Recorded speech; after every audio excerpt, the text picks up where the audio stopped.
Hello everyone, I'm Professor Geek. Welcome back to my channel, and apologies for the weird angle here. It's a little bit new, but you can still see me fine. We're good. I'm waiting on my daughter. She has an appointment here, so I'm just waiting in the car, and I don't have the usual setup to hold the camera, so there we go. But I wanted to talk today about DC Comics again. I haven't done a proper video on DC Comics since months and months ago, when I did a video that was released as an actual article for Bleeding Fool as well, which announced that my sentiment, which I still hold to, that DC Comics is no longer worth reviewing. They're not worth my time as a reader. They're not worth anybody's time as a collector, I don't think. They're not worth my time reviewing or anything like that. And that's my decision, and I made it. Now other people, a lot of people made that decision with me, to be honest. They're just no longer relevant anymore. They don't listen to fans. Dan Didio is determined and hell-bent on this idea that there's no such thing as bad publicity. So as long as he can at least piss you off, he thinks that's a good thing. So everybody making their videos out there about, I can't believe what they're doing in this new issue, he's just like delusional, rubbing his mitts together over there thinking this is great. DC Comics are so culturally relevant. No, they're not. So I made the video saying that they're no longer worth my time. And what I wanted to speak to here is not the people who disagree with that in terms of they like what's going on in DC Comics. There are those, individuals, God knows why, think that Bendis is a wonderful choice for Superman and that Tom King's Batman is amazing. And, if you exist, hey, you're right, you have a right to your taste. So more power to you. Go out there and, enjoy it for as long as you can, because don't think for a second that what you like is gonna last there, because Dan Didio is nothing if not fickle, and he likes to shake things up every so often. There was a great video by the Fan Man, and it also was released as a Bleeding Fool article, so I'll place the link to the video up there in the top right hand corner.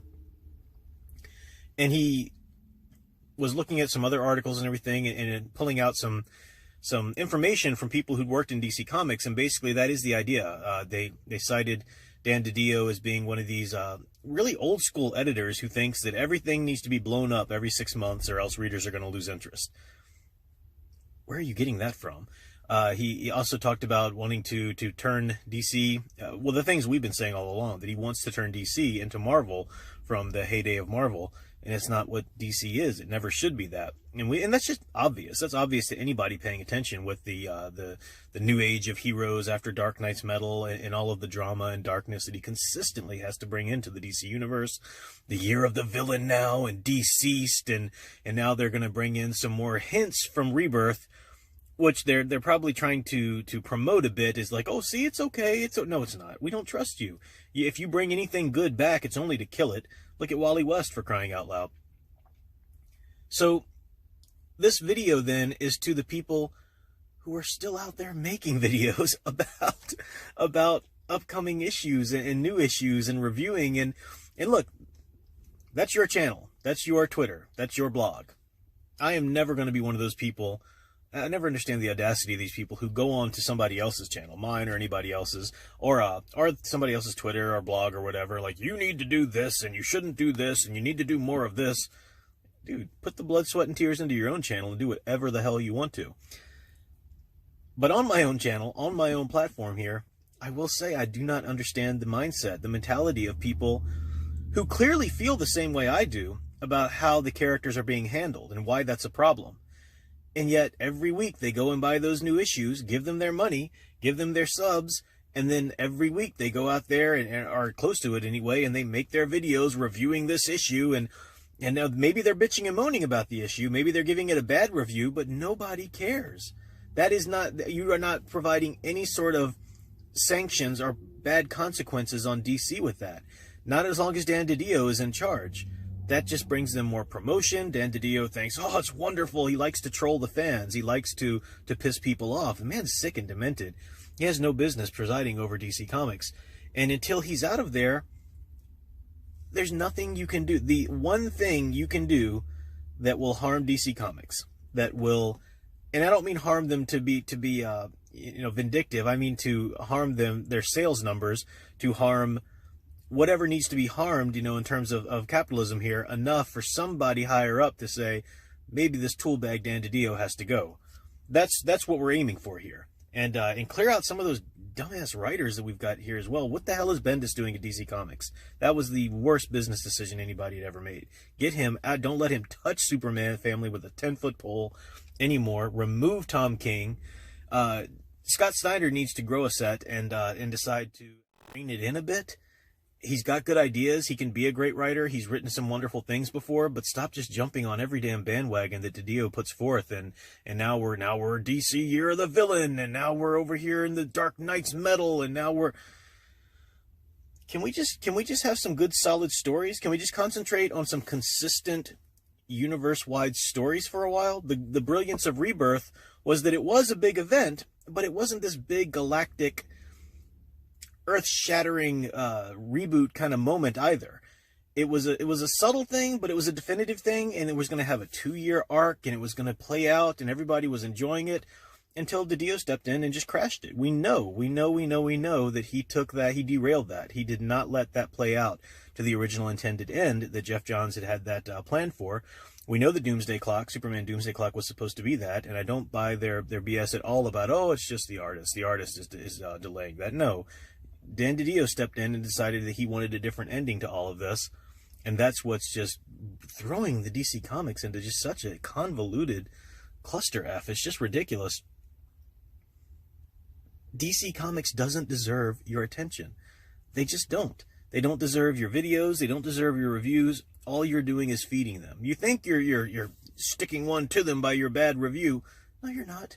No, you're not. Dan Didio loves that. He eats it up. Thank you so much for reviewing another one of my comics, he says. That's it. If we want any change to come to DC Comics, then we have to ignore them. We have to just treat them as the culturally irrelevant thing that they've become. They're not presenting these characters or handling these characters in any way that's remotely resembling the place that these characters hold in culture, in their iconic status in culture. They're not doing that. They're not doing that at all. DC on film is sort of trying to think about doing that, but it's still not quite there in terms of the most iconic placement of these cultures. They finally gotten to where they're making good movies, and they're not dabbling in the incessant darkness, but they're still not quite there yet with where they're going to go with the movies and stuff like that. So I've spoken before, again, some people who just can't let go. They can't let go. But what do I do? What do I read? I love comic books. I love superheroes, and God knows Marvel can't do anything right now, right? So they're not the place to be. I don't want to be preached to all the time there. So, well, where do I go? What do I do? Well, you do a little bit of research, and you concentrate, and you find some things. There are a million other options out there. First of all, as I've said in other videos, I'll just briefly recap here. They will never take away your old trades, the classic wonderful Superman stories or Batman stories or Wonder Woman stories or whatever. They'll never be able to take those away from you. And you go back and read and glory and, hey, do some videos on the old classics. Absolutely. In fact, Fanman and I are going to start a series. We're going to release a series that's going to be a monthly kind of book club thing, and we'll invite you guys along, whoever wants to come along. And we're going to start with John Byrne's run after the crisis there in the 80s, and we're going to start reading Superman volumes, graphic novel volumes, the Man of Steel as they're collected in here, and we're going to go through month by month and just read a different volume and do sort of a book club like treatment of those. And that's not because we think that the John Byrne one is superior to any Superman stories ever. By no means. We love Silver Age, we love Bronze Age, we love all of that wonderful stuff, but we just wanted to pick a certain start point that was definitive enough for a continuity to begin to build for us to go through and follow, together with you. So this seemed like a good one. So we'll talk about the good and the bad and everything like that, and we'll go through that. But that's one thing to do. You start with the great classics, the great classic graphic novels. You pick up some titles that maybe you hadn't read before. I've talked about how I'm getting into the Star Wars expanded universe now. I just today picked up the omnibus comics from the Star Wars Tales of the Jedi. I mean, look at that's huge. There's 2 volumes of this too. I mean, this is a lot of reading. I'm not going to go without reading it anytime soon. So they're the graphic novels, the trades, the titles that maybe you hadn't picked up, before, like the Star Wars for me. Then there's the wonderful new indie comics. I just got this in the mail today, Full Throttle, Josh Howard and Co. I can't wait to dig into this. I've read some of this before. It's going to be great stuff. The Indiegogo campaigns, if you don't like this one or any of the ones that I show on my channel, there's a plethora of Indiegogo campaigns out there. Indie comic creators who are creating new whatever you like. Do you like superheroes? Do you want to look at horror? Do you want to look at whatever? it's in the comics right now. You just have to go to through a different avenue to get them. And there's so many viable options. There's no hole left in your life whatsoever because you're not going to subscribe to DC Comics anymore. You're not giving up the DC characters because you can always, don't tell me that you've read every single story arc or everything about your favorite characters from their decades-long history. Of course not. You can go delve into stories that are new to you anyway with those same characters. So you're not losing the characters. You're not losing comics, that's for sure. I mean, you're not even losing new comics. They're wonderful comics. I do reviews on my channel all the time. Punchline from Antarctic Press. What do I have here? Punchline, that's great stuff. Matt Weldon and Bill Williams. That's good stuff. What is the Exorcisters? I've done reviews on this. I'm going to review the recent one here from Image Comics. Ian Boothby and Giselle Lagacy. This is a fun comic. It's a fun new comic from an actual publisher out there. You know, you can still go to your local shop if that's what you're addicted to on Wednesdays and have a pull list. I mean, there are still small presses and alternatives to DC and Marvel out there where you can still pick up new things from. Dynamite does some cool things. I've talked about Elvira. I don't know what the problem is. What's the problem? There's absolutely no reason to continue to give DC Comics, DC new comics, the new issues that are coming out. There's no reason to continue to give them attention unless you want attention. Unless you are trying to get attention by saying, oh, look what they're doing in this new issue. I'm so mad. And, you know, if you're worried about clicks on YouTube or something, or hits on your blog, or shares on Twitter or whatever, then, you know, sure, if that's your priority or whatever, I don't know how much in the spotlight DC is necessarily with that, but, you know, whatever your reasons are. But I'm just stating again, I'm making another solid video statement that there's no reason to give DC any of your attention. They're not worth it. No one's writing. Yes, you can point to like, oh, well, Robert Venditti's still doing some cool stuff here. Yes, but is it worth it? Is it worth it to keep everything else in power at DC just to give, you know, some people some support here, writing a couple of good stories here? Nothing against those cool. There are a couple, 1 or 2, 3, 4, whatever decent stories being written there, but that's not enough to keep all the crap of the universe there. So even if you just want to quietly read those along or whatever, you don't give it the attention. There's no reason for it. DC Comics is irrelevant. The overall DC universe does not exist anymore at DC Comics. The heroes you love, the universe that you love from DC is not to be found in the pages of DC Comics right now, current DC Comics. It's just not. Even the stories that you like Robert Venditti's Hawkman, or, you know, I was reading the Damage comic, that was kind of fun and stuff like that. You still have occasional crossovers where you're reminded that this cool character, this cool story arc or whatever that you're reading is still part of this shit universe that they've got going on right now. There's no logical reason to put yourself through that, and all you're doing by pitching a fit, you know, every so often in public social media is just egging them on. It's just telling them, yeah, keep going. Dan Didio sees that as attention, period. Man, that dude's got issues. But anyway, so that's all I'll say for this video. Do look ahead. I will be announcing some dates soon for the Superman. I don't know what we're going to call it yet. Fanman and I, the Superman. Big Al may jump into it if we can convince him to read a book all the way through. So let's see. But that's going to be fun. I'll announce dates into that.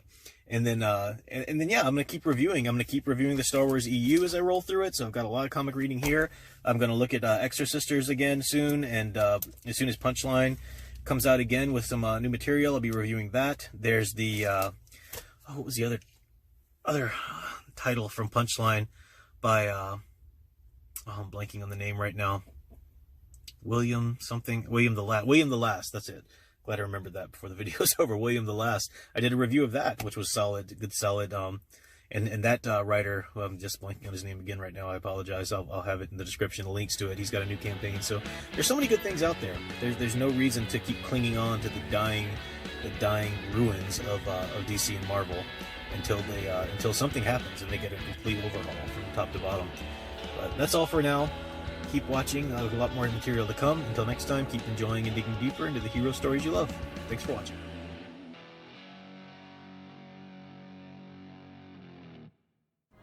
Do you like comics that are unafraid to portray women as feminine and men as masculine? Do you enjoy being entertained rather than preached to? If so, then you'll love my own graphic novel, currently on Indiegogo. Tales from the Stacks is an anthology series in the vein of The Twilight Zone or Tales from the Crypt. It contains 3 uncanny tales to thrill and haunt you long after reading. With interior art by Dave T. and variant covers by John Malin, Kyle Ritter, and Kyung Lee, you have lots of options to choose from. You can find the link in the description below or search Indiegogo for Tales from the Stacks, and tell the comic industry you don't have to settle for their social agenda platforming. Thanks. And last but not least, don't forget that your Professor Geek now has a merch store. Check out the current options from t-shirts to magnets to the iconic Professor Geek coffee mug, and let me know if you'd like to see something else. The link is in the description, or you can go to cafepress.com/ProfessorGeek.